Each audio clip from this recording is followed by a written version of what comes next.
गर्मी हर साल आती है, लेकिन इस बार रामपुरिया में जो गर्मी आई थी वो बस मौसम नहीं, एक खामोश बर्बादी थी। सूरज की किरणें आग जैसी बरस रही थीं और जमीन जैसे चूल्हा बन चुकी थी। न तालाबों में पानी था, न खेतों में हरियाली। हवा चलना भूल चुकी थी और छांव भी थक गई थी। लोग घरों में कैद थे। पंखे की हवा अब गर्म भाप जैसी लगती थी।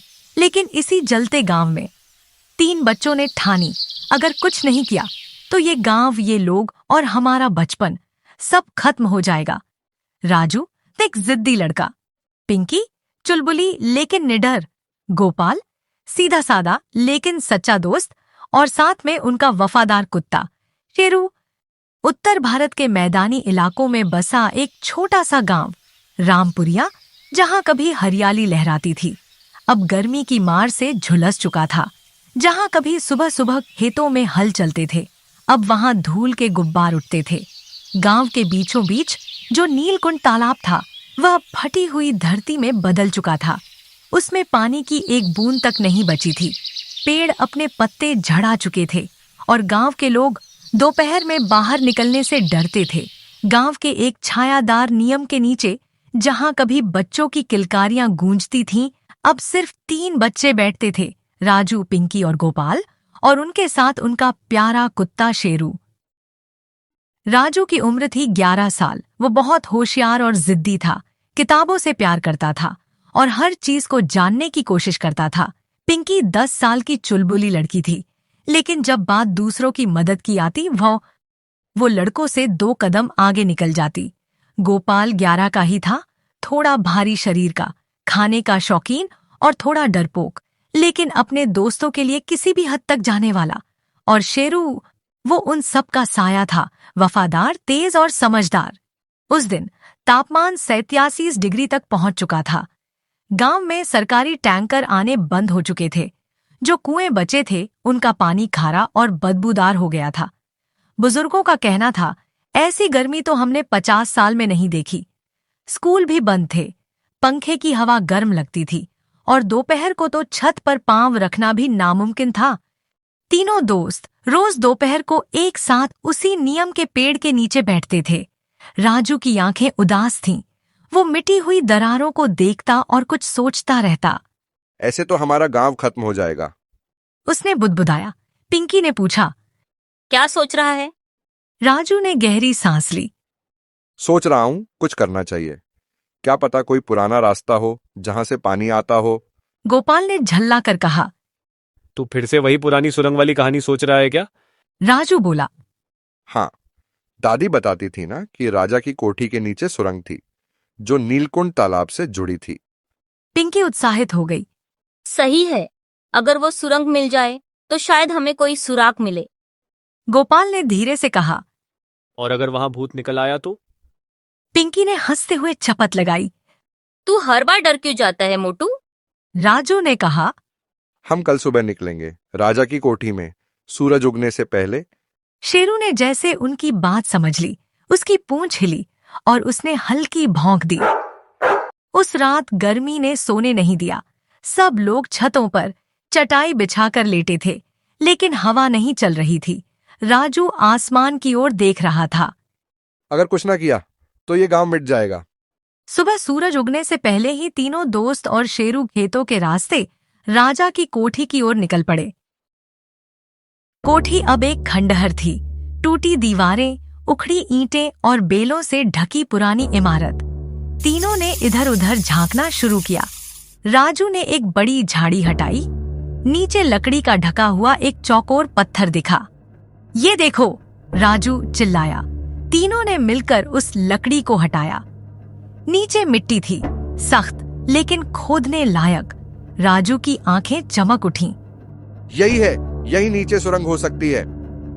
अब उनके सामने एक मिशन था, उस सुरंग को खोलना, उसमें उतरना और देखना कि क्या कहीं गांव को बचाने का रास्ता मौजूद है। शेरू ने जमीन सूंघी और जोर से भौंका, जैसे उसे भी यकीन हो गया हो नीचे कुछ है, कुछ बहुत खास। सूरज अभी पूरी तरह उगा नहीं था, पर गर्म हवा का पहला झोंका नींद में खलल डालने लगा था। राजू, पिंकी और गोपाल तीनों अपने अपने घरों से चुपचाप निकले। कंधे पर छोटे छोटे थैले जिसमें थे कुछ सूखे पराठे, एक बोतल पानी, टॉर्च और एक पुरानी रस्सी का बंडल। शेरू सबसे आगे चल रहा था। उसकी चाल में उत्सुकता थी, जैसे वो जानता हो कि आज कोई बड़ा रहस्य सामने आएगा। कोठी तक पहुंचने का रास्ता झाड़ियों और सूखे कंटीले पौधों से भरा था। सूरज की रोशनी उस खंडहर तक अभी पहुंची नहीं थी और माहौल में हल्का डर छिपा बैठा था। राजू ने वहीं कल की जगह दोबारा देखी। वो लकड़ी की पट्टी हटाकर अब थोड़ा और खोदने लगा। पिंकी ने पास से मिट्टी हटाई तो नीचे एक गोल धातु की रिंग दिखी, जैसे किसी ढक्कन को खींचने का हैंडल हो। राजू ने कहा, एक साथ खींचो। तीनों ने मिलकर रिंग खींची। धूल और पुरानी हवा के साथ नीचे एक छोटा गोल मुंह खुला, एक अंधेरी सुरंग का प्रवेश द्वार। शेरू पास आकर सूंघने लगा और एक हल्की गुर्राहट के साथ पीछे हट गया। राजू ने अपनी टॉर्च जलाई और सुरंग के अंदर झांका। सामने लंबा टेढ़ा मेढ़ा रास्ता था। दीवारों पर नमी और छिपकलियों की सरसराहट थी। नीचे फिसलन थी, लेकिन रास्ता साफ था। कोई बड़ा पत्थर या रुकावट नहीं। मैं सबसे पहले जाऊंगा, राजू ने कहा। पिंकी बोली, मैं तुम्हारे पीछे रहूंगी। गोपाल, तुम ध्यान रखना शेरू का। गोपाल ने डरते हुए कहा। ठीक है, लेकिन अगर कुछ हुआ तो हम तीनों साथ हैं। राजू ने मुस्कुराते हुए कहा। सुरंग के अंदर घुटन थी, लेकिन हवा में एक अजीब ठंडक भी थी, जो बाहर की आग जैसी गर्मी के विपरीत लग रही थी। दीवारों पर काई थी और कुछ जगहों पर पुरानी पेंटिंग्स जैसी फेडेड आकृतियां भी दिखाई दी, जैसे ये रास्ता बहुत पुराना हो। कुछ कदम चलने के बाद एक बड़ा चौरस हिस्सा आया। वहां एक पुराना लोहा जड़ा हुआ तख्ता रखा था, जिस पर धूल जमी थी। पिंकी ने उसे साफ किया। नीचे कुछ खुदा हुआ था। वो तख्ता असल में एक पत्थर की पटिया थी, जिस पर गांव का पुराना नक्शा खुदा हुआ था। राजू ने गौर से देखा। उस नक्शे में रामपुरिया गांव के पुराने जलस्रोत, कुएं और एक सीक्रेट टैंक का जिक्र था, जो नीलकुंड तालाब के नीचे दबा हुआ बताया गया था। ये देखो, राजू की आवाज में जोश था। नीलकुंड के नीचे एक पुराना पानी का टैंक है। शायद अभी भी उसमें कुछ बचा हो। पिंकी ने कहा। अगर हम वहां तक पहुंच जाएं, तो शायद गांव के लिए पानी का रास्ता मिल जाए। गोपाल ने हांफते हुए कहा। लेकिन वो टैंक अगर बंद है तो खोलने के लिए क्या करना होगा? राजू ने नक्शे पर निशान देखा। एक रिलीज स्विच नाम की जगह थी, जो तालाब के एक कोने में स्थित दिखाई दे रही थी। राजू ने उस नक्शे की कॉपी अपनी नोटबुक में बनाई और तीनों वापस सुरंग से बाहर निकलने लगे। सूरज अब पूरी तरह निकल चुका था। कोठी के बाहर गर्म हवाएं वापस स्वागत कर रही थीं, लेकिन अब तीनों की आंखों में एक नई चमक थी।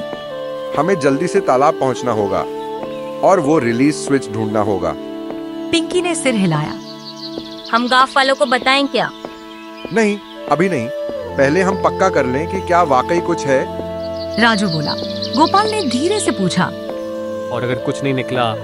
राजू ने आसमान की ओर देखा, जहां सूरज धीरे धीरे और तेज होता जा रहा था। तो कम से कम हमने कोशिश तो की। जैसे ही तीनों बच्चे चलने लगे, शेरू एक दिशा में दौड़ा और भौंकने लगा। वो तालाब के उस कोने की ओर था जहां नक्शे में रिलीज स्विच दिखाया गया था। राजू ने उत्साहित होकर कहा। शेरू को भी समझ में आ गया। गांव की जमीन अब भी तप रही थी, लेकिन उन तीनों के पैरों में थकावट नहीं थी, क्योंकि अब उनके पास एक दिशा थी, एक मकसद था और एक भरोसा था कि गर्मी से लड़ने के लिए सिर्फ पानी नहीं, इरादा और दोस्ती की ताकत भी चाहिए। सूरज सर पर चढ़ चुका था। रामपुरिया गांव की मिट्टी से अब धुआं सा उठने लगा था। कोई छांव नहीं, कोई हवा नहीं, बस गर्मी का दमघोटू घेरा चारों ओर फैला था। पर अब राजू, पिंकी और गोपाल के चेहरे पर उम्मीद थी। उन्हें पता चल चुका था, नीलकुंड तालाब के नीचे छुपा है एक पुराना सीक्रेट वाटर टैंक, और उस टैंक को खोलने के लिए गांव के सूखे तालाब के कोने में छिपा था एक रिलीज स्विच। अब उनकी मंजिल साफ थी। शेरू तालाब के एक कोने की ओर भाग रहा था। वहां कुछ बड़े पत्थर और सूखी झाड़ियां थीं। जिनके बीच में एक अजीब सी आकृति जमीन पर उभरी हुई थी, किसी पुराने पत्थर के चबूतरे जैसी। राजू ने झुककर उसे साफ किया।